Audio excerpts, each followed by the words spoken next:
Hey, Julie Norris here, What a Chef Eats, and from Downriver Grill Restaurant. I'm going to be doing a home version of a chicken marsala dish. Super comfortable, super great for the family. You guys are gonna love it. So let's get cooking.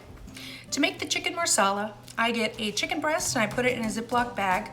And with a meat mallet, I pound it out thin. You wanna make sure that you create an even chicken breast so that it cooks evenly. So pound it out to where it's the same thickness all over. We're going to be dredging this chicken in flour, so we wanna make sure that that is seasoned with a little bit of salt and a little bit of pepper.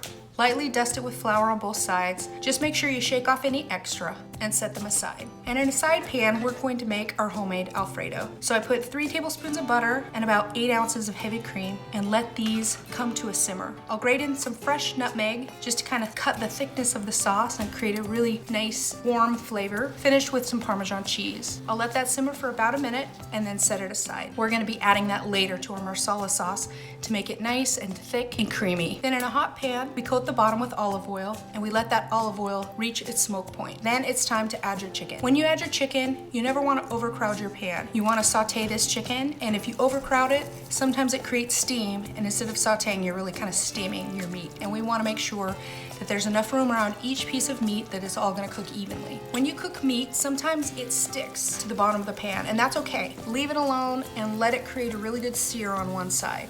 As soon as it's got enough color, shake the pan a little bit and it should come off the pan.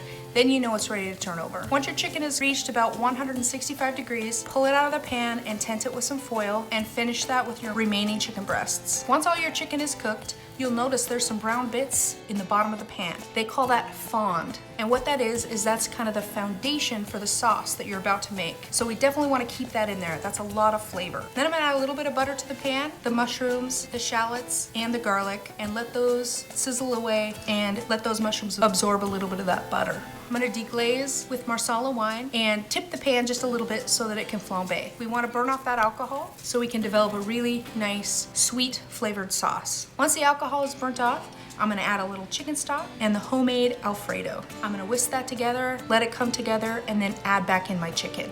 Your chicken is already cooked, so you just want your sauce to reheat, come to a simmer, and then you're ready to plate. Always plate all the chicken on a big family style platter and then top it with shredded Parmesan cheese and fresh herbs. This is a wonderful, comforting dish for you and your family to eat while you're stuck at home in quarantine. So I hope you make it and I hope you love it, and enjoy.